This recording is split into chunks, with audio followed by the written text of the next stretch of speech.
preparou uma sopa maravilhosa. Meu Deus, o que foi aquilo? Oh, maravilha. E foi um tempo assim de sonhar coisas, né? Estivemos lá conversando sobre esse ano. Esse ano que passou foi um ano difícil em vários sentidos. Esses anos, né? Esses 2 anos, esses 2 últimos anos. E nós entendemos, claro, aqui como igreja, temos uma responsabilidade social muito importante. Temos que respeitar as leis, as regras, as normas do nosso país, não é isso? Então, obviamente que nós tivemos que adotar algumas medidas essas para a proteção dos irmãos. Então, foram anos assim, sem muitas atividades, justamente porque não podíamos fazer muitos ajuntamentos. Mas agora está todo mundo vacinado. Quem não está vacinado aí também está protegido, estamos fazendo testes. Então, temos seguido essas recomendações. E eu queria já pedir para que você anotasse uma data, tá bom? Amém. Dia 19 de fevereiro. Anota essa data. Ok? Dia 14 de fevereiro, como todos sabem, dia de São Valentim, né? É o dia dos namorados aqui em Portugal. Não só aqui, mas em várias partes do mundo. Lá no Brasil que é um dia diferente, né? Mas aqui, dia 14, é esse dia especial. E no dia 19, nós vamos começar aqui um trabalho com casais, tá bem? Então vamos ter o nosso primeiro jantar de casais. Anota essa data.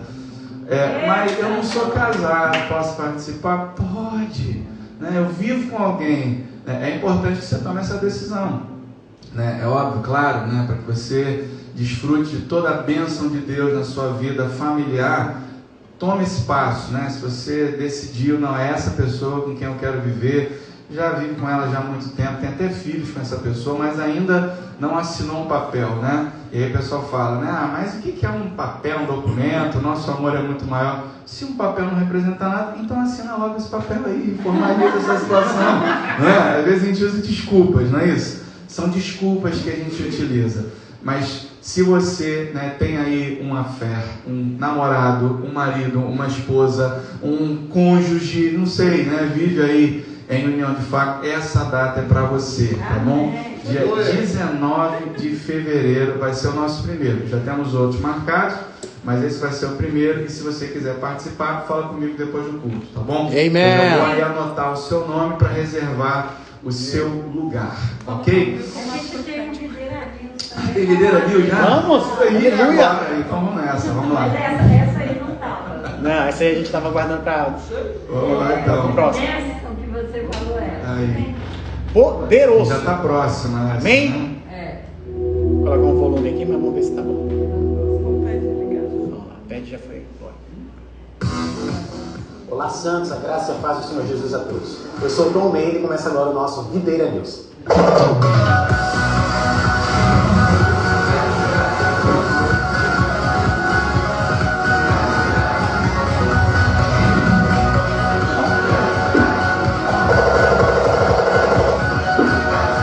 Uma notícia muito importante que eu tenho para os irmãos é que esta semana, quinta-feira, a partir das 8 da noite, nós estaremos retomando, reiniciando a dinâmica das nossas células. Isso é importante, porque agora nós estaremos com todas as células reagrupadas, todas juntas, na casa da nossa pastora Sueli. Relembrando a vocês, serão células de adultos todas juntas e também as células de crianças acontecendo de maneira paralela à célula de adultos. Recapitulando aqui para os irmãos, quinta-feira, às 8 da noite, na casa da nossa pastora Sueli. Mais informações você pode procurar ela mesma. Queridos, eu tenho um aviso muito importante para passar para os irmãos, que na verdade não é um aviso, é relembrar, é um lembrete.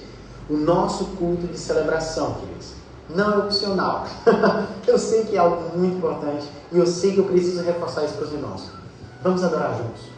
Domingo, às 10h30 da manhã, o nosso momento de, como igreja, estarmos conectados, de mãos dadas, coração unido, em adoração ao nosso Deus maravilhoso. Eu conto com a sua presença. Você é importante demais. O Videira News, então, fica por aqui. Eu desejo a todos vocês uma semana abençoada.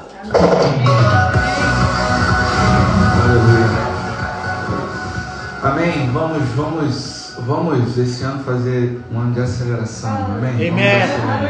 Aleluia. Convido você a abrir a sua Bíblia junto comigo em Mateus, no capítulo 6.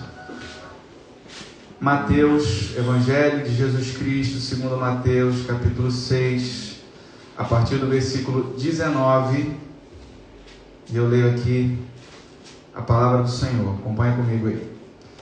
Não acumuleis para vós outros tesouros sobre a terra, onde a traça e a ferrugem corroem, e onde ladrões escavam e roubam.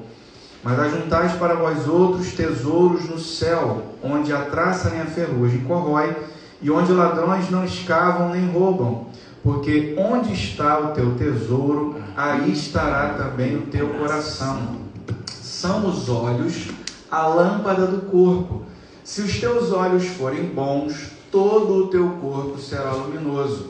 Se, porém, os teus olhos forem maus, todo o teu corpo estará em trevas. Portanto, caso a luz que em ti há sejam trevas, que grandes trevas serão. E ninguém pode servir a dois senhores, porque há de aborrecer-se de um e amar ao outro, ou se devotará a um e desprezará o outro. Não podeis servir a Deus e às riquezas. Vamos orar.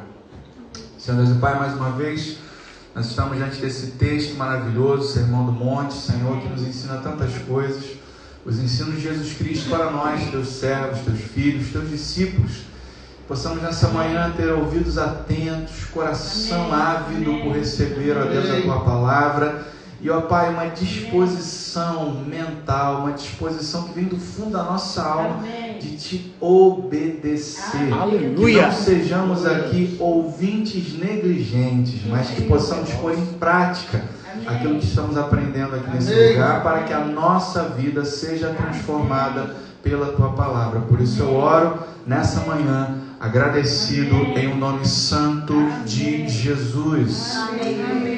Uma coisa que eu tenho assim, é uma observação, né? Porque é experiência própria e aqueles que me cercam, né? A gente observa isso também, todos nós, em certa medida, em certo grau, nós temos o desejo de ser ou de fazer alguma coisa que seja relevante na vida, né? A gente não quer que a nossa vida passe em branco, né? E esse desejo, esses sonhos de sermos relevantes, eles começam desde pequenininho, desde criança, né? Você pergunta para uma criança o que ela quer, o que você quer ser quando crescer, né? Existem esses sonhos ali, né? O desejo. A gente está vivendo esse tempo agora, né, de pandemia e tal, e dia desse, eu conversando com uma criança, ela me disse: o que você quer ser quando crescer?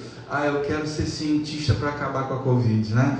É porque é um problema, e ela enxerga aquilo como um problema, então quero fazer alguma coisa para resolver esse problema. Nós temos esse impulso, esse desejo.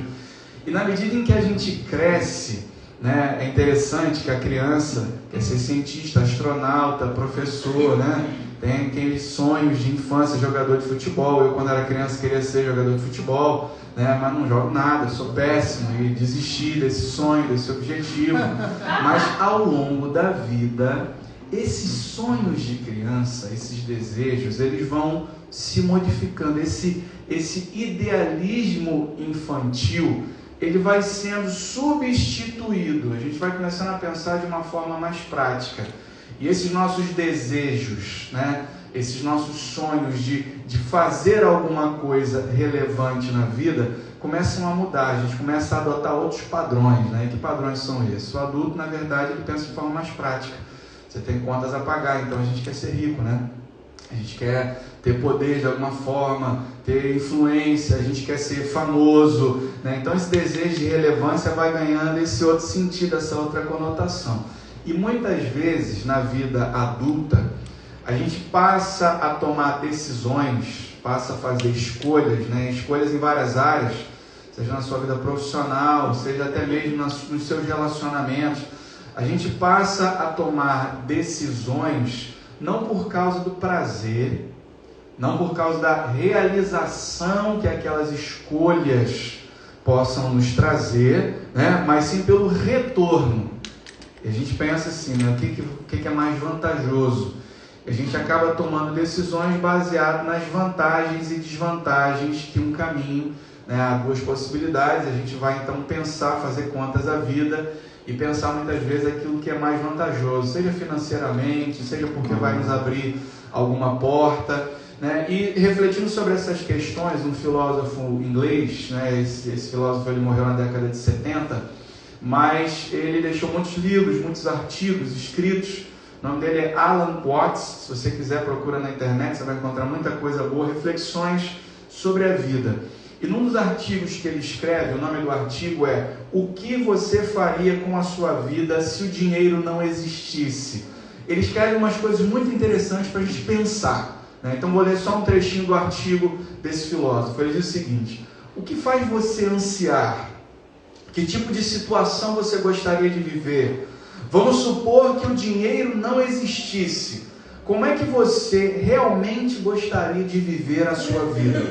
Eu tenho feito essa pergunta aos meus alunos que ainda não decidiram sua carreira profissional e é impressionante a quantidade deles que dizem que gostavam de ser pintores ou poetas. Mas como sabemos, não se pode ganhar muito dinheiro desse jeito. O que você quer fazer? Quando chegamos a algo que o indivíduo diz que realmente quer fazer, eu digo, faça isso e esqueça o dinheiro. Difícil essa, né? Faça isso e esqueça o dinheiro. Porque se você disser, agora preste atenção no ponto-chave aqui. Porque se você disser que ganhar dinheiro é a coisa mais importante, você desperdiçará a sua vida.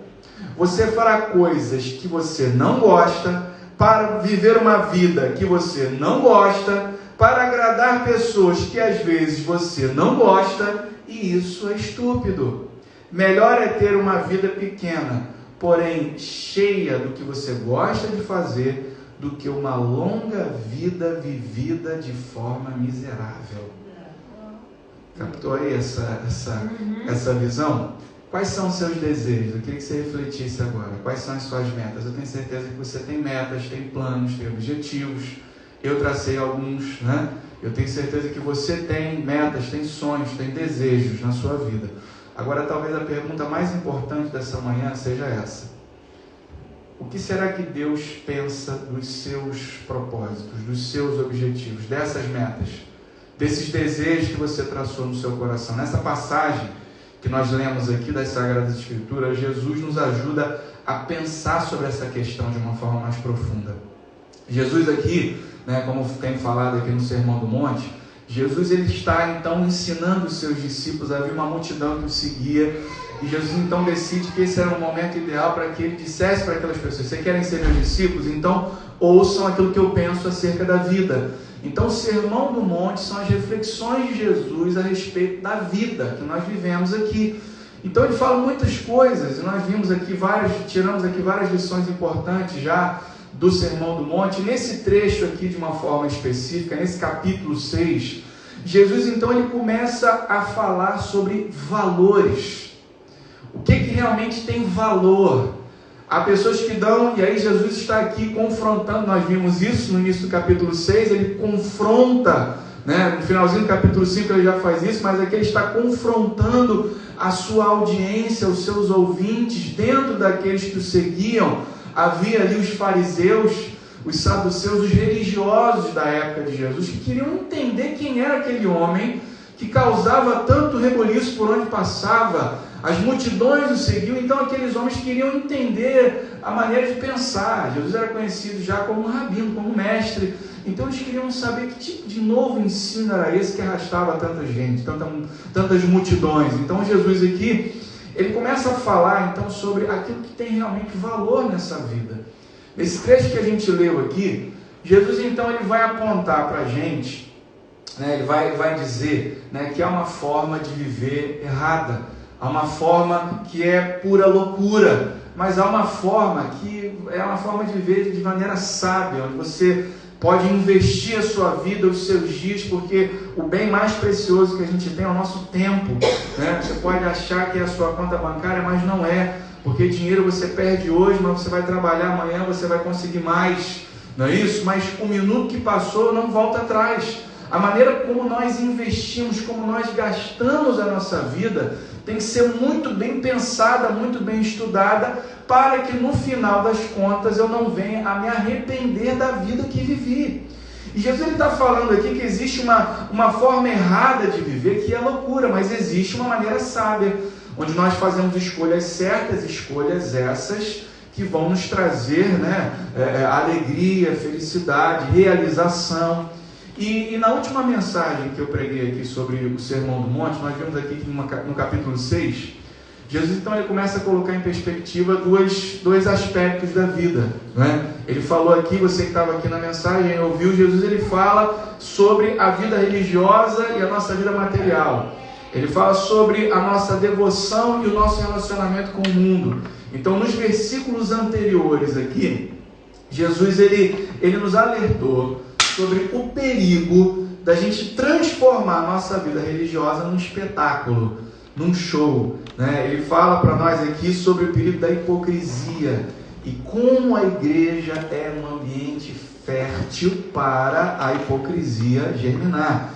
Então a gente falou sobre isso aqui. Jesus então ele confronta os religiosos da sua época que faziam da sua prática religiosa um espetáculo, né? Eles eram, a gente estamos aí numa época pré-eleitoral, estamos assistindo os debates, né? Você que não tem assistido os debates, não está perdendo muita coisa, mas alguns debates têm sido interessantes, né?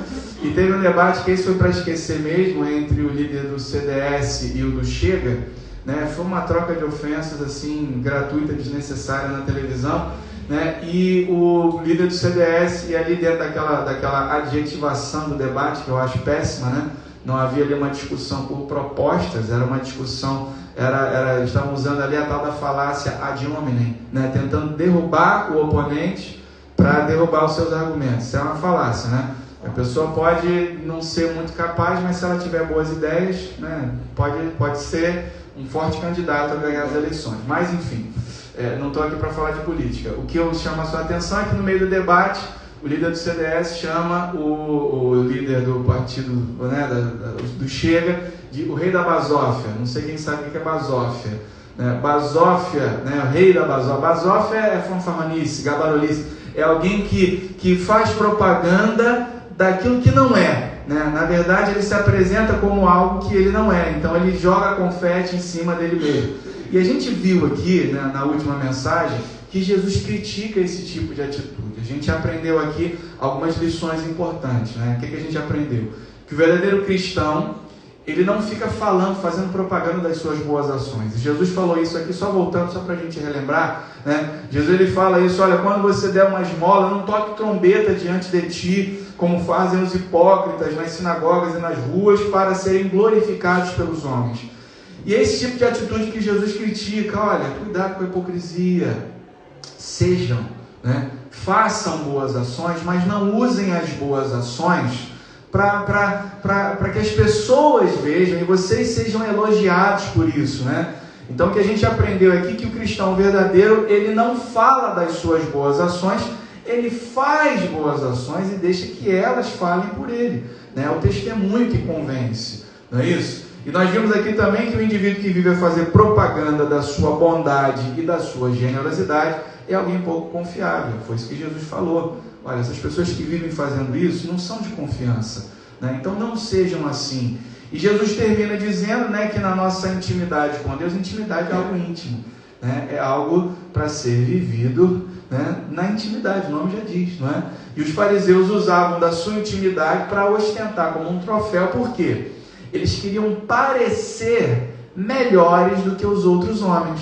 Ele fala sobre isso aqui no versículo 16. E quando vocês forem jejuar, não façam como os fariseus, né? Eles se mostram contristados, né? Para que as pessoas olhem para ele e falem, estou jejuando, fazendo um sacrifício, né? E tem gente que é assim, faz a sua vida religiosa, faz a sua devoção com um espetáculo, né? Às vezes não é nem essa questão, né? Mas usa uma maneira diferente de falar, adota uma atitude, uma postura, que na verdade não é bem aquilo que ela vive na sua vida privada, com a sua família, né? Ela é muito diferente daquilo que ela apresenta, por exemplo, na igreja. Na igreja parece que é um santo, mas em casa é o Satanás, né? Então Jesus está dizendo isso, olha, a nossa intimidade não é algo para você ostentar como se fosse um troféu. Intimidade, né? E nós falamos aqui do altar íntimo e do altar público, falamos sobre essa diferença, né? Isso aqui só faz sentido se o seu altar íntimo, ou seja, se a sua vida de devoção com Deus estiver vibrante.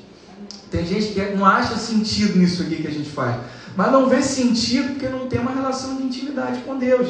Porque quando eu tenho uma relação de intimidade com Deus, eu sou ávido por esses momentos aqui, porque eu sei que há uma promessa que onde 2 ou 3 estiverem reunidos, Ele se fará presente, Jesus se manifesta no meio da comunidade.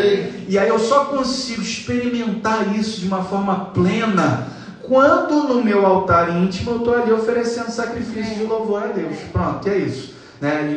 Jesus falou sobre isso. E continuando aqui, fazendo esse contraste entre a nossa vida religiosa e a nossa vida secular, né, como o cristão deve viver a sua vida, né, nesses versículos que nós lemos aqui, Jesus ele vai analisar um outro aspecto da nossa vida, ele vai apontar para outros perigos que a gente pode viver, pode experimentar, e perigos esses que têm que ser evitados, né? E nós vemos aqui que Jesus ele fala no primeiro trecho, no versículo 19 a 21, sobre o tesouro nos céus. Olha, não ajuntem para vocês tesouros na terra, porque a traça corrói, né? Naquele tempo era muito comum, né? As pessoas amontoavam tesouros em tecidos finos. Isso era uma coisa difícil de se comprar. Hoje é fácil, né? Você vai na Primark e compra roupa a €1 às vezes, mas naquele tempo um bom tecido era um artigo raríssimo, custava muito dinheiro. Então é por isso que ele fala que a traça corrói. Você está juntando aí essa montoeira de roupa na sua casa, sendo que tem gente passando necessidade, com frio, né? E para que você está amontoando tudo isso? A traça corrói, o ladrão rouba. Não amontoeis tesouros aqui na terra, porque esse é transitório, é passageiro. Amontoeis para vós outros tesouros no céu. Então ele faz esse contraste aqui, ele vai fazer um outro contraste entre a luz e as trevas, né? Ele fala que se os seus olhos são a lâmpada do corpo. Agora, todos esses textos aqui, irmãos, estão interligados, a gente vai entender o porquê, né? Ele vai falar que seus olhos são a lâmpada. Se os seus olhos forem bons, a tua vida vai correr bem. Mas se os teus olhos forem maus, não importa o quanto você tenha guardado no teu armário, a tua vida vai ser sempre miserável. É isso que ele está falando aqui. E ele termina dizendo, né? Você vê como é que é. Aí a conclusão é essa, né? E ninguém pode servir a 2 senhores. E quando você está devotado em cultuar um Senhor, em servir a um deles, o outro não vai ser servido. É impossível servir a Deus e as riquezas ao mesmo tempo. Então, sobre o que Jesus está falando aqui, João? O que Jesus está falando para nós aqui é sobre desequilíbrio na nossa relação com os bens materiais. É sobre isso que ele está falando. O assunto, o tema central desses versículos aqui é esse. Agora, uma coisa que eu chamo aqui a sua atenção, né? Porque são extremos que a gente precisa evitar. Eu costumo dizer para todo mundo o seguinte: eu não creio na teologia da prosperidade, mas eu também não prego a teologia da miséria, né? Tem gente que acha que crente de verdade tem que sofrer. Se não está sofrendo é porque não é crente de verdade. Não é bem assim, não é? Jesus ele não nos prometeu uma vida de miséria, mas também Jesus não nos prometeu uma vida sem problemas. A gente tem que saber encontrar o ponto de exatamente sobre isso que ele está falando aqui. A gente tem que encontrar esse ponto de equilíbrio. Jesus nunca pregou contra o trabalho. Jesus nunca pregou contra a poupança, né? Muito pelo contrário. Se você ler as parábolas, você vai ver que a maioria das parábolas usa essa questão monetária, a questão do trabalho. Ele usa, né, essa comparação porque para nós é algo comum, é algo necessário trabalhar, né, poupar, juntar dinheiro. Jesus nunca pregou contra o dinheiro, gente. Nunca. Nunca. Até porque ele sabe que é uma necessidade que nós temos para viver, né?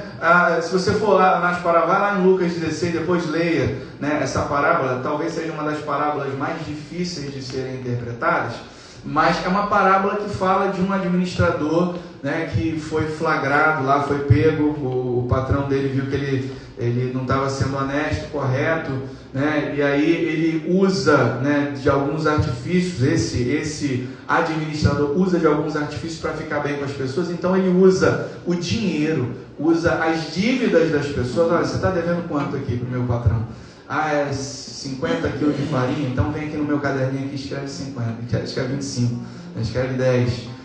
E aí ele usa então esses artifícios para fazer amigos. E Jesus ele elogia não a aldrabice, né? Mas o fato de que aquele homem entendeu que os recursos dessa vida servem para fazer amigos, né? Para que no futuro ele sabia que ia ser mandado embora, para que ele pudesse então ser contratado por alguém, para que ele fez aquela política da boa vizinhança. E Jesus fala nessa parábola que é para isso que servem os nossos recursos.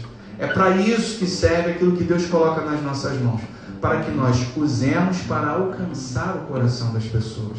Então ele fala sobre essa dinâmica aqui. Então o texto ele não diz para a gente aqui, Jesus ele nunca condenou, né, essa questão das finanças, ter uma vida financeira equilibrada. O que Jesus condena aqui nesse texto e no contexto das Sagradas Escrituras é a ganância. O que Jesus condena é a avareza, a cobiça, o materialismo. Então não é errado ter dinheiro, errado é viver para o dinheiro. E esse é o coração disso que Jesus está ensinando aqui agora. É disso que o texto trata de uma forma literal. Mas a gente pode ampliar esse entendimento aqui, né?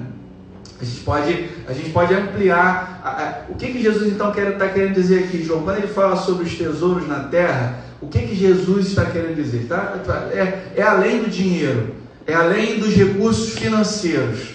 O que Jesus está falando aqui, olha, não amontoeis, não acumuleis para vós outros tesouros sobre a terra. A gente pode entender esses tesouros sobre a terra como tudo aquilo que é transitório nessa vida. Tudo aquilo que é passageiro nessa vida. Então a gente poderia fazer uma outra leitura, uma leitura mais atual desse texto aqui. Seria o quê? Não acumuleis para vós outros seguidores no Instagram, né? Não acumuleis para vós outros status, fama. Isso é passageiro, isso é transitório, não fica preocupado com isso. Essa semana eu estava em casa, a Letícia estava assistindo lá esses vídeos do YouTube, né? E tinha lá uma youtuber jogando o jogo da popularidade. Era um joguinho, um jogo desse de computador, né? E ela jogando o jogo da popularidade. Como é que é o jogo? O jogo é uma menina que quer ser popular na escola, então ela tem que fazer coisas que vão aumentando a popularidade. Cada coisa que ela faz, ela ganha, né, uns pontos de popularidade até ser a mais popular da escola. Mas, gente, era só besteira, né? Era só porcaria, né? Para ser popular, ela tinha que quebrar as vidraças da escola. Para ser popular, ela tinha que namorar. Aí tinha mais escolhas, né? Tinha lá as opções. Vai namorar o menino que estuda, o atleta ou o bad boy. Vou namorar o bad boy. Aí ela ganhava 100 pontos. Vou namorar o menino que é estudioso. Ela perdia 100 pontos. O jogo era esse, né? E infelizmente esse jogo só é um estereótipo daquilo que a sociedade apresenta para os nossos filhos, para nós. São visões que a gente compra muitas vezes. Então o que Jesus está dizendo é isso aqui, olha, não fiquem preocupados em amontoar, em acumular, em encher a vida de vocês com aquilo que é passageiro, com aquilo que é transitório. E o que são os tesouros no céu? É tudo aquilo que eu faço e que tem consequências eternas, que pode ter repercussões eternas. Então, qual é a primeira lição que a gente aprende aqui? A primeira coisa que Jesus nos ensina, a primeira lição que você tem que gravar no seu coração, desses versículos 19 a 21, que a gente não pode deixar que aquilo que é mais urgente tome o lugar daquilo que é mais importante na nossa vida. Porque há coisas que se apresentam como urgências na nossa vida. São decisões que a gente às vezes precisa tomar e a gente negocia com aquilo que é mais importante. E às vezes as coisas que realmente são importantes ficam em segundo plano e são substituídas por essas urgências. O que Jesus está dizendo, e a primeira lição que eu quero ensinar para você nessa manhã com base nesse texto aqui, é que aquilo que é transitório na nossa vida não pode tomar lugar daquilo que é eterno, daquilo que tem um valor eterno. Quais são as coisas importantes na vida? O que é importante para você? O que é mais importante? Receber uma promoção no seu trabalho, lá no seu emprego, ou passar mais tempo com seus filhos? O que é mais importante? Mas às vezes receber a promoção se coloca acima do que é mais importante, porque eu tenho urgências, eu tenho contas a pagar, então não deixa ele ali. E quando a gente percebe, o nosso filho já passou os anos, passou o tempo, né? E aquelas coisas que a gente podia fazer, aquilo que a gente podia construir na vida dele. Irmãos, como os nossos filhos têm sido esquecidos, abandonados por conta dos nossos desejos de realização. A gente vive hoje num mundo onde as crianças são criadas pela internet, né? E aí outro dia estava uma discussão, um debate, né? Porque os pais portugueses estão preocupados, porque os seus filhos estão falando com sotaque do Brasil, porque estão assistindo os youtubers do Brasil, né? E aí as novelas, estavam preocupados com isso. E eu não quero entrar nesse mérito, né? A questão que se coloca não é essa. O português, qual é o melhor português? O português correto é do Brasil. Não, a questão que se coloca não é essa. O que eles não estão percebendo e o que eles deixaram de ver, né? Eles estavam preocupados porque os filhos estavam falando com sotaque brasileiro, porque estavam assistindo muito conteúdo brasileiro. Mas o que eles não estão, o que eles perderam de vista é que eles estão falando com sotaque brasileiro porque eles estão passando mais tempo na internet do que com os próprios pais. A questão é essa. E é simples. Mas a gente precisa trabalhar, tem que ganhar dinheiro, tem que comprar o carro, tem que passar férias. Será que a gente tem que passar férias? Tem que ir para Disney todo ano? Tem gente que coloca isso como meta de vida e acha que os filhos precisam disso. Tem que trabalhar muito porque ele quer que eu compre aquele jogo, aquele... Será que quer mesmo? Será que ele quer a tua presença, a tua companhia? O que é mais importante? Comprar um carro novo ou dormir depois tranquilo à noite, sem peso na consciência, não estar sem dívida para pagar? Às vezes o carro não é nem tão novo assim. Eu sei que tem, às vezes precisa, né? Tem que comprar um carro novo. Meu carro já é de 1987. Eu já estava conversando com uma pessoa.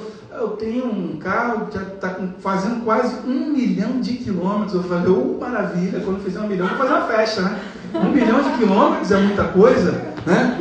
Mas carrinho precisa comprar um novo, né? Há necessidades, é óbvio, eu não estou negando isso, nem Jesus nega isso. O que ele está colocando aqui na balança, o que é mais importante? O que tem tomado lugar na tua vida? O que tem ocupado lugar na sua agenda? O que é mais importante? Impressionar pessoas por aquilo que você parece ser ou influenciar de perto, né, pela sua essência, por aquilo que você realmente é?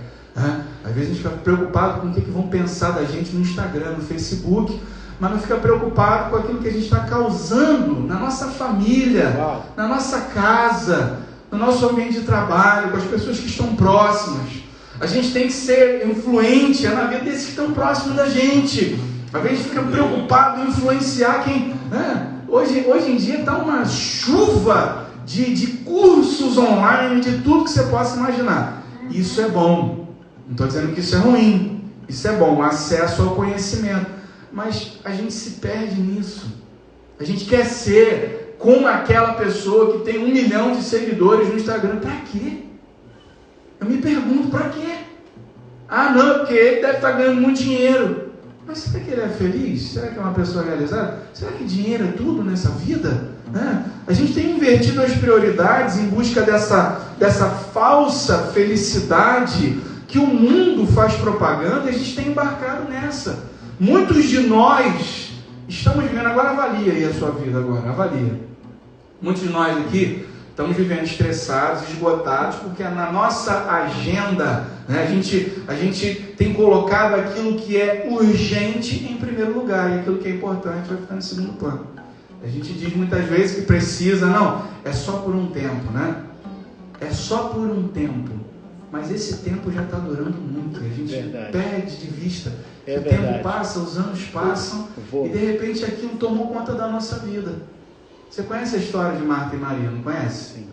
Lá em Lucas 10, no capítulo 38, Lucas no capítulo 10, no versículo 38, fala que Jesus entrando na cidade de Betânia com os seus discípulos, né? Ele decide ficar na casa dessas duas, de Marta e Maria, e ali começa uma amizade importante, né? E aí diz que ele ali entrando na casa de Marta e Maria, eram muitos, né? Era Jesus e talvez os 12, no mínimo os 12, né? Se você ler o texto, você vai perceber que Lucas no capítulo 10 começa com Jesus enviando 70. Os 12 já tinham sido enviados no capítulo 9. Capítulo 9, Jesus envia os 12. Ele cura enfermos, expulsa demônios e fala: agora vocês, os 12, vão aqui por algumas cidades e preguem. Aí os 12 voltam cheios de alegria, porque os enfermos foram curados, os endemoniados foram libertos e tal. Passa mais um tempo, Jesus não envia mais 12, são 70, multiplicou. Então no início do capítulo 10, 70 vão e 70 voltam, também com a mesma alegria, né? Então, no mínimo, eram os 12 que chegaram na casa de Marta e Maria. Mas se a gente pudesse extrapolar, porque o texto vem logo na sequência, né? Podiam ser os 70, não sei, chegando lá na casa dela: vou ficar na tua casa hoje. Não, uma multidão, imagina, a festa inesperada. Claro, óbvio, o que Marta pensou? Eu tenho que preparar comida para essa gente toda. Então Marta ficou ali, ó, corre para lá, corre para cá, bota o borrego no forno, tira, não sei o quê, e ali desesperada, né, para preparar algo para aquela multidão de gente. E o que Maria estava fazendo? Sentada aos pés de Jesus, ouvindo as suas histórias. E aí Marta veio brigar, né? Ô Jesus, manda a Maria vir aqui me ajudar, eu estou aqui, ó, atarefada, ela sentada aí ouvindo a tua conversa. Aí Jesus vira para Marta: olha, Maria escolheu a melhor parte. Eu não vim aqui para comer, eu vim aqui para estar com vocês. E é isso que é importante. Irmãos, e quantos de nós aqui temos andado como Marta nessa vida, né? A gente, será que se Marta soubesse que dentro de pouco tempo aquele que estava sentado ali na sala com elas ia ser morto e crucificado, que aquele homem era o Messias, será que ela ia estar tão preocupada com tantas outras coisas? Maria percebeu antes. Se você fosse morrer hoje, agora, amanhã, será que você não ia mudar algumas coisas? Será que você está preocupado? É que eu tenho que trabalhar para... Não, a gente escolher aquilo que é importante, não é isso? Então Jesus aqui está ensinando para a gente que acumular tesouros no céu significa ser esse pai e essa mãe presente na vida do seu filho, que muitas vezes, apesar de não oferecer luxo, oferece um lar para o seu filho crescer, né? Às vezes a gente sacrifica coisas para dar atenção a pessoas. Isso é acumular tesouros no céu.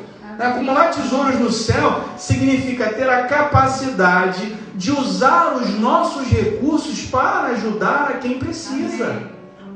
Porque se você não é capaz de estar satisfeito com aquilo que você tem, você ainda assim não estará satisfeito mesmo que você tenha o dobro. A gente sempre está querendo mais. Se eu consigo olhar para aquilo que eu tenho e falar assim: caramba, eu tenho tanto que eu tenho que separar uma parte disso para dar para quem não tem. Você está acumulando tesouros no céu. Você entendeu o significado da vida, entendeu o sentido na vida. Acumular tesouros no céu significa dar prioridade ao reino de Deus, servindo a nossa comunidade. Às vezes eu converso com alguns irmãos e eles falam assim: mas a igreja está tão vazia. E o pensamento que às vezes eu tenho é: o que você está fazendo para nos ajudar? Porque às vezes não está fazendo muita coisa, né? Quer que alguém faça alguma coisa para encher a igreja, mas não se apresenta como uma resposta para a pergunta de Deus. Tem uma pergunta que está ecoando nos céus até hoje, até agora: a quem enviarei? Quem há de ir por nós? Essa pergunta é para você, não é só para o pastor, não é só para o líder, né? Deus, ele está em busca de pessoas que estejam dispostas a dedicar tempo, que é o seu bem mais precioso, para o serviço do reino. Isso é acumular tesouros nos céus, e é isso que Jesus está falando. Olha, amontoe tesouros nos céus, porque é isso que é relevante, isso é que é importante. O que realmente importa para você? Essa pergunta eu faço para você agora. Responda para você aí. O que realmente é importante para você? Você quer ter a resposta? É só olhar para a tua agenda. É só olhar para como você organiza a tua vida, como você gerencia o seu tempo. Agora, reflete, queria que você pensasse: será que você realmente precisa? Será que você realmente precisa de tudo aquilo que você deseja? Pensa nisso. Porque às vezes a gente deseja muitas coisas, mas será que é isso que a gente precisa de verdade? A gente acha que a felicidade está ali, ó. Eu serei feliz quando eu tiver o meu próprio negócio. Eu serei feliz quando eu tiver aquele carro. Eu serei feliz. Mas tá sempre ali a felicidade. A gente nunca consegue ser feliz. Por quê? Porque a gente não entende que aquilo que a gente tem é mais do que suficiente. Uau. Aquilo que a gente tem é dádiva diária de Deus. Amém. É presente que Ele colocou nas tuas mãos. Meu Deus. A tua vida é um presente, o hoje, o agora. Aquilo que você tem, o seu filho, o seu marido, a sua casa, né? Pode não ser aquela, né, que você deseja, mas essa que você tem, agradeça a Deus, aprenda a ser grato a Deus. E essa é a segunda lição que Jesus nos ensina aqui. Agora eu quero ler aqui esses versículos 22 e 23 numa outra tradução, né? Numa versão, na verdade, não é uma tradução, é uma versão, a mensagem. Que texto qual é? É Mateus 6, 22. E nessa versão da Bíblia, né, que não é uma tradução, né, o Eugene Peterson, ele decidiu reescrever a Bíblia, né, para contar para o filho dele. O filho dele não entendia muito bem, então ele, né, reescreveu. Então ele interpreta, algumas coisas são interpretações do Eugene Peterson. Mas eu achei que ficou lindo esse texto aqui. Ficou assim, ó, na Bíblia a mensagem: os olhos são a janela do corpo. Se vocês abrirem bem os olhos com admiração e fé, seu corpo se encherá de luz. Se viverem com os olhos cheios de cobiça e desconfiança, seu corpo será um celeiro cheio de grãos mofados, né? Trevas, né? Se apodreceu por dentro. Se fecharem as cortinas dessas janelas, a sua vida será escuridão. Jesus está criticando aqui a avareza. Viver de uma forma avarenta é apodrecer por dentro. Meu Deus. Viver para acumular é se estragar por dentro. Então qual é a segunda lição que Jesus nos ensina aqui? Ele está dizendo para a gente que a maneira como nós enxergamos a nossa vida, a maneira como nós encaramos a nossa vida, é o que vai determinar a qualidade da nossa existência. Portanto, a gente tem que tomar conta da nossa visão, a maneira como eu vejo a minha vida. O segredo da felicidade, é isso que Jesus está dizendo para mim e para você, é que o segredo da felicidade não tem muita relação com aquilo que nós somos. Tem gente que acha que ser feliz é ser famoso, tá? Famoso é feliz, não é possível. Cristiano Ronaldo é feliz. Aquela atriz, ela fala, não, é feliz, não é possível que não seja. Tem uma vida de tanto glamour, né? Está sempre em festas e tal. A gente acha que é aquilo que, né, nós somos é que vai trazer felicidade, né? O segredo da felicidade não tem muita relação com aquilo que nós temos. O segredo da felicidade também não tem muita relação com aquilo que nós construímos, com aquilo que nós realizamos. Você quer saber o segredo da felicidade? Jesus deixa isso claro para a gente aqui, que o segredo da felicidade tem a ver com a maneira como nós enxergamos aquilo que nós temos, aquilo que nós somos e aquilo que nós realizamos. É a maneira como você vê. Há pessoas que têm bons olhos. E é o que Jesus está dizendo aqui. Olha, os olhos são a lâmpada do seu corpo. Se os seus olhos forem bons, você vai conseguir enxergar virtude nas dificuldades. Se os seus olhos forem bons, você vai conseguir enxergar a bondade que há no ser humano, apesar dos seus defeitos. E você vai ser capaz de construir, fazer amizades, construir relacionamentos. Você vai entender que ninguém é perfeito. Você vai conseguir olhar o lado bom das pessoas, que seus olhos são bons. Amém. Se os seus olhos forem bons, você vai ser capaz de enxergar potencial no meio das crises. Você está passando por uma crise, mas você não fica com aquele pensamento negativo, tudo vai acabar mal, todo mundo vai morrer. Não, você vai conseguir enxergar oportunidades. Amém. No meio porque os seus olhos são bons. Você consegue olhar para aquilo que você tem, mesmo que não seja aquilo que você imaginava, mas ser grato por aquilo que você tem, porque os seus olhos são bons, é o que Jesus está dizendo aqui.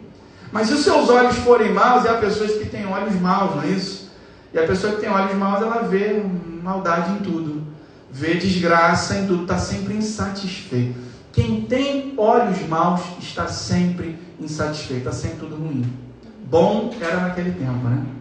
Bom ou era naquele tempo, ou se alguém fizesse alguma coisa que mudasse. O presente nunca está bom, a coisa nunca está boa, né? Então, o que Jesus está nos ensinando aqui é que a visão que ele tenta nos passar, né, e essa é uma característica que deve marcar o cristão, é que o cristão verdadeiro, o cristão que está vivendo um relacionamento de intimidade, um relacionamento vibrante, é um otimista por definição. Aleluia! É um otimista por definição, sabe por quê? Não é porque a gente, né, imagina um cenário irreal e um mundo cor-de-rosa. A gente sabe que nesse momento, nesse tempo, nós vamos enfrentar dificuldades, vamos passar por crises, vamos enfrentar pandemias, vamos enfrentar toda sorte de dificuldades, sabemos disso, mas um cristão é otimista por natureza, porque a gente conhece o final da história, a gente já leu o final desse livro. Essa semana no Devocional em Família, eu estava partilhando com as minhas filhas, foi um momento tão emocionante, tão forte, a gente chorou juntos, choramos juntos, lendo um texto das Sagradas Escrituras, lá em Apocalipse, no capítulo 4, lá no finalzinho do capítulo 4, né, há um texto ali que fala que João, então, ele é levado aos céus, tem uma visão de um trono, né, um ser ali assentado no trono, de repente ele vê um livro, um rolo selado com 7 selos, e aí uma pergunta que ecoa no céu: quem vai abrir o livro? Quem vai dizer? E aí ele chora, João chora, porque ninguém foi achado digno de abrir o livro, né, de quebrar os seus 7 selos. Mas aí vem um anjo que fala: olha, mas não se preocupa, o leão da tribo de Judá, o descendente de Davi venceu, ele tem o poder, ele tomou aqui o livro nas mãos, ele que vai abrir esse livro, ele que vai quebrar esse selo. E quando João olha, ele vê, é interessante, né, que o anjo fala: o leão de Judá venceu. E aí quando ele olha, ele vê o quê? Um cordeiro como tendo sido morto. Aí ele fala: mas esse cordeiro é capaz, mas quando ele toma o livro, há um louvor que rompe dos céus. Jesus Cristo venceu, irmãos. E se ele venceu, eu tenho que olhar para o futuro com esperança. Eu e você devemos olhar para as nossas dificuldades como uma leve e momentânea tribulação, se comparada ao peso de glória que há de ser revelado. Então, quando eu estou passando por um cenário difícil, eu vou passando por aquela prova, glorificando a Deus, sabendo que Ele venceu, e com Ele nós venceremos também. Aleluia. Somos otimistas por natureza. Nada é capaz de nos derrubar. A gente sabe com quem nós estamos, quem está do nosso lado. Aquele que está em nós é maior do que aquele que está no mundo. Se seus olhos forem bons, você vai ser capaz de enxergar isso. Amém. Você vai ser capaz de ter esperança no meio das dificuldades, no meio dos desertos da vida. E para terminar, terceira e última lição, ele conclui dizendo aqui no versículo 24: e ninguém pode servir a 2 senhores. Ninguém pode servir a 2 senhores, porque ou há de aborrecer-se de um e amar o outro, ou se devotará a um e desprezará o outro. Não podeis servir a Deus e às riquezas. Terceira e última lição que Jesus nos ensina aqui é que o passo decisivo em direção a uma vida sem sentido, o passo decisivo em direção a uma vida sem sentido, é tentar agradar toda a gente. Você nunca vai conseguir. Tentar se dividir para fazer tudo, você nunca vai conseguir. O que Jesus está dizendo para mim e para você aqui é que eu e você temos que ser pessoas convictas daquilo que nós queremos. Nós temos que tomar uma decisão. Não dá para ser morno, ou é frio ou é quente. A decisão tem que ser tomada, e tem que ser tomada com urgência, tem que ser tomada hoje. O que Jesus está dizendo aqui é que a gente tem que ser profundo nas nossas convicções. A gente tem que trabalhar para atingir essas metas, esses objetivos esses aprovados por Deus, metas essas que tenham repercussões eternas. Não essas metas que são passageiras, que são transitórias e que levam a gente a lugar nenhum. Meu Deus. Antigamente, as pessoas elas se especializavam em fazer uma coisa, né? No passado era assim, né? No passado, o pai era carpinteiro. Ele era o melhor carpinteiro da cidade. Todo mundo ia comprar móveis nele. E ele treinava, ensinava a profissão aos seus filhos, né? Um músico tocava muito bem o seu instrumento, passava aquela ciência. No passado era assim, e é por isso que a gente tem tantos gênios no passado, né? Gênios da música, das artes, tanta genialidade no passado, e que hoje está tão escasso, né? Vivemos um tempo onde parece que todo mundo é igual, todo mundo vai pensar a mesma coisa, pensa a mesma coisa, tem a mesma opinião, né? Hoje em dia, nós somos constantemente pressionados a sermos polivalentes, né? Você é pressionado a saber de tudo, entender um pouco de tudo. A gente precisa entender um pouco de tudo, mas a gente acaba não se aprofundando em nada. Eu comecei a assistir aquela série, tem uma série na Netflix chamada The Crown, né, que fala sobre a coroa britânica. E tem um trecho lá nos episódios que fala sobre a infância da rainha Elizabeth, né? E aí fala que na infância ela frequentou a escola, mas ela era uma classe especial só para ela, né? E ali na classe especial só para ela, ela só aprendeu sobre a Constituição do país, a Constituição, as leis. E aí nos primeiros episódios está lá o professor dando aula, falando sobre a Constituição, sobre as leis, ela criança ainda, né? E aí ela olhou para os exames, né? E o viu lá na mesa, negócio de matemática, ela perguntou o que é isso e tal. E ele, não, isso não interessa para você. Você se concentre nisso aqui, né? Isso aqui que é importante. E ela se tornou especialista em conhecimento das leis do país. Mas por quê, né? Qual era o objetivo? No final, né, o episódio se desenvolve e ela depois questiona a sua mãe por que é que ela não aprendeu certas e outras coisas. Ela falou, você agora sabe mais do que isso aqui, porque todo mundo aqui nesse país. E era o que você precisava saber para governar essa nação, para dirigir os destinos desse povo. Você precisava, era isso, esse era o seu foco, era isso que você tinha que se concentrar. E nós, irmãos, somos uma geração que precisa, sente essa necessidade de estar envolvida com tudo, mas que não assume compromisso com nada. E esse é o nosso grave problema. Eu me lembro que meu patrão, ele insistia comigo, né, assim que eu tinha me formado, comecei a trabalhar, né, ele era muito mais velho do que eu, aprendi muitas coisas com ele, e ele insistia comigo na necessidade de eu fazer um curso de especialização. João, você tem que se especializar. Todo mundo aqui já tem um curso de especialização, mas você não tem. Mas eu vivia naquela expectativa, mas um dia eu vou deixar isso tudo para trás, eu vou ser missionário, né? Para que eu vou estudar, para que eu vou... Você precisa, é importante, conhecimento não ocupa espaço, é importante que você se especialize. E ele usava uma metáfora comigo, né? Ele falava assim, não seja como o pato. Não seja como o pato. O pato ele anda, ele sabe andar, o pato sabe nadar, e o pato sabe voar, mas não faz nada direito, não faz nada. Ele anda, mas anda meio desengonçado, ele nada, mas também é meio coisa, né? Não voa como as águias, não é isso? Ele não é especializado em nada, faz tudo, mas não faz nada certo, nada bem feito. Não seja como o pato, e às vezes nós somos essa geração, né? Somos a geração dos patos no reino, né? A gente quer fazer tudo, quer estar no meio de tudo, quer conhecer tudo, mas na verdade não se envolve com nada, não se compromete com nada. Que esse ano na tua vida seja um ano de compromisso.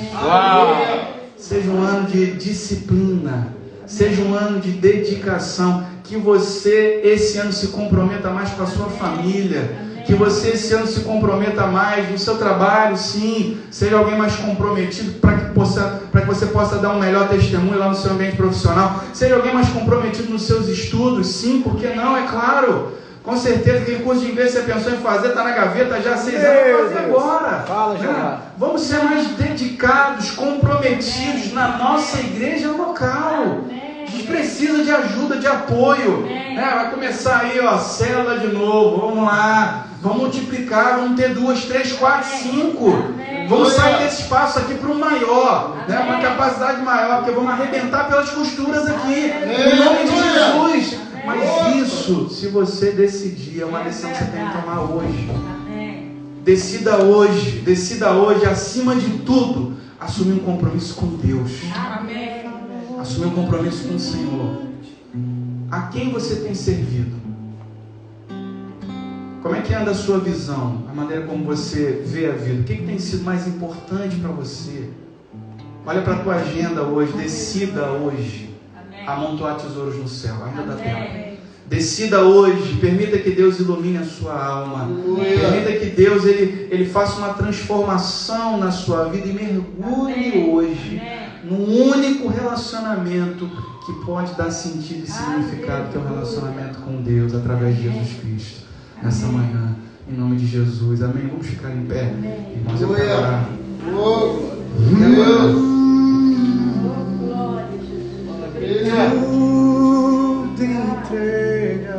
Eu quero orar por você hoje.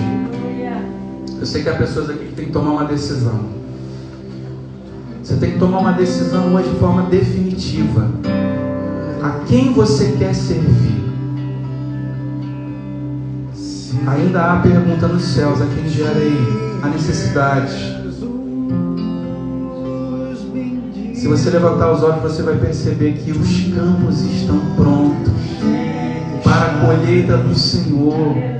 Nesse tempo, Deus ele quer que você seja um ceifeiro.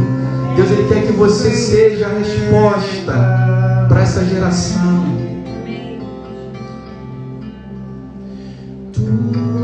Senhor Jesus, nessa manhã nós estamos aqui mais uma vez diante da Tua presença. Acabamos de ouvir a Tua palavra essa que é um desafio. Sim. Palavra essa que é um desafio, mas não é um desafio que o Senhor vai nos abandonar no meio do caminho, não. Há um compromisso do Senhor em estar conosco enquanto te servimos. Por isso nessa manhã eu te peço que o Senhor levante aqui nessa igreja uma geração de servos e servas comprometidas com o Senhor, e que sejamos sim, ó Deus, instrumentos poderosos para a salvação daqueles que ainda estão perdidos nesse mundo de trevas. Há muitas ovelhas perdidas aqui em Portimão, em Lagos. Ó Deus, há tantas pessoas sedentas de algo que elas nem sabem o que é ainda, mas nós temos a resposta, que é Jesus Cristo, o Senhor. Então que nessa manhã possamos sair daqui decididos a te servir, decididos a sermos agentes de transformação para a glória do santo nome do Senhor. Em o nome de Jesus. Você pode aplaudir bem forte o Senhor nessa manhã? Aplauda Ele. Usa-me como um farol que brilha à noite, como ponte sobre as águas, como abrigo. Aleluia. Glória a Deus. Querido irmão, querida irmã, que você tenha um domingo abençoado, uma semana na presença e uma existência transformada por Jesus. Amém? Vá na paz. Que Deus abençoe ricamente. Você cumprimenta o irmão. Fala, que Deus abençoe. Semana de vitória para você. Em nome de Jesus. Amém? Senhor, usa-me como um farol que brilha à noite, como ponte sobre as águas, como abrigo no deserto, e como flecha que acerta o alvo. Quero ser usado da maneira que te agrada, em qualquer hora, em qualquer lugar. Eis aqui a minha vida, usa-me, Senhor, usa-me.